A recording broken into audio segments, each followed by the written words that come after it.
క్రాంతి జ్యోతి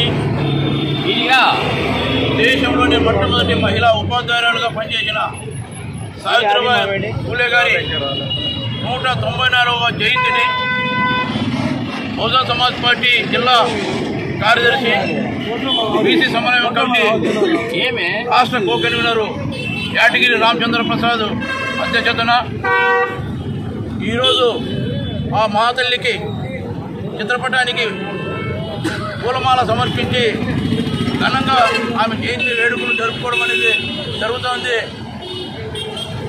సమాజంలో మూఢనమ్మకాలు, సాంఘిక అసమానతలు, అంటరానితనము ఇవన్నీ ఉన్నాయి.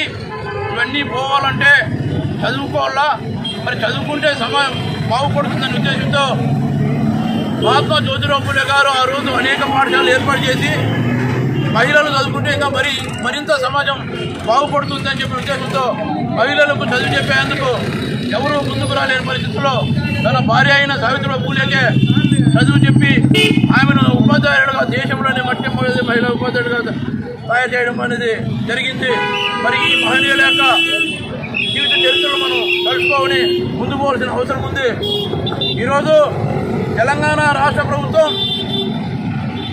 ఈ జనవరి 3వ తారీఖును సావిత్రిబాయి పూలే జన్మదినోత్సవాన్ని ఉపాధ్యాయుల జన్మదినోత్సవంగా జరుపుకోవాలని చెప్పి ఆర్డర్ ఉత్తర్వులు ఇవ్వడం అనేది జరిగింది.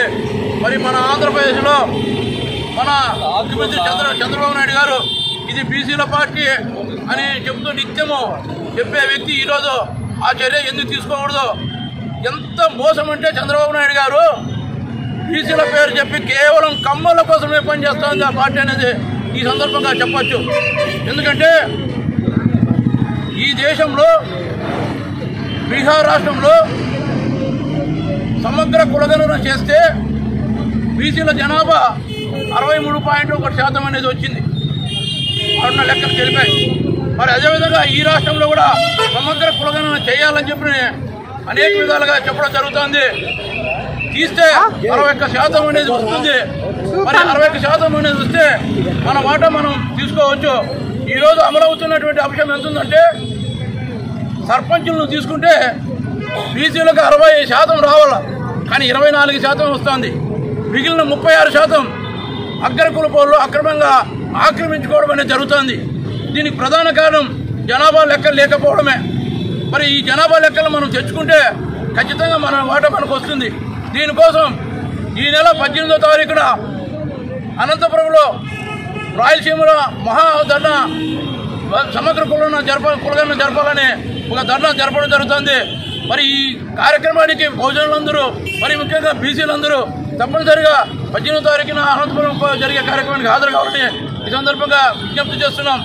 మరి చంద్రబాబు నాయుడు గారు 2012 జూలై 9వ తారీఖున ఒక బీసీ డిక్లరేషన్ ప్రకటిస్తూ బీసీలకు 50% కాని సంస్థల్లో రిజర్వేషన్లు మేము వస్తే ప్రకటన చేస్తాము, అమలు చేస్తామని చెప్పి ప్రకటన చేసి 2014లో అధికారంలోకి వచ్చి మరి ఆ సందర్భంలో 2014లో ఎలక్షన్ జరపకోకుండా, ఎందుకంటే ఉమ్మడి రాష్ట్రంగా ఉన్నప్పుడు కిరణ్ కుమార్ రెడ్డి గారు ముఖ్యమంత్రిగా ఉన్నప్పుడు స్థానిక సమస్యలకు ఎన్నికలు జరిపే సందర్భంగా 2013 జూలైలో సర్పంచ్ ఎన్నికలు జరపడం అనేది జరిగింది 34%తోనే.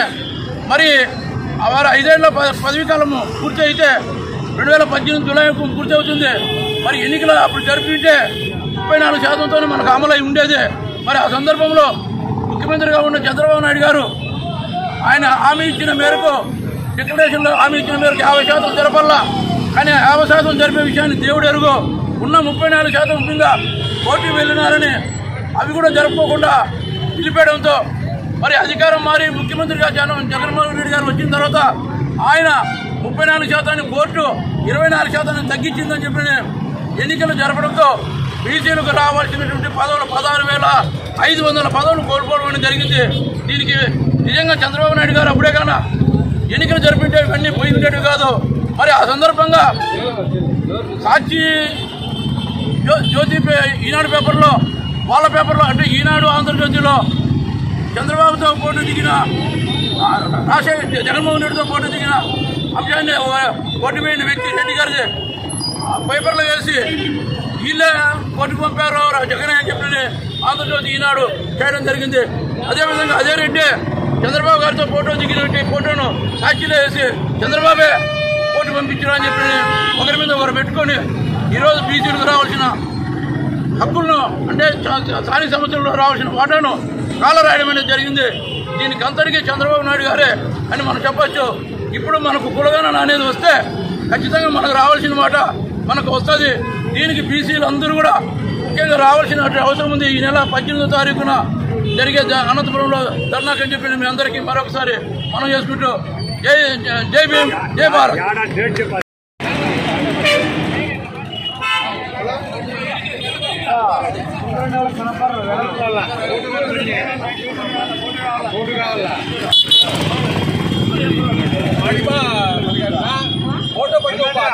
చదువుల తల్లి సావిత్రిబాయి ఫులే గారు, చదువుల తల్లి సావిత్రిబాయి ఫులే గారు.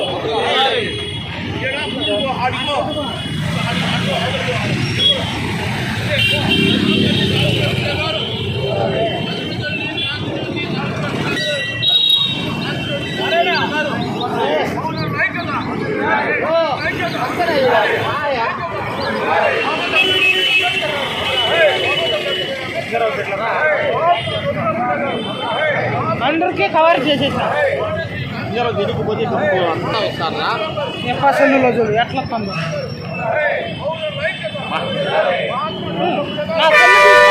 పడతాడు.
గడ్లత్తాయలు భయంగా ఉన్నాయి. అసలు నేను ఆడ నిలబడాలి.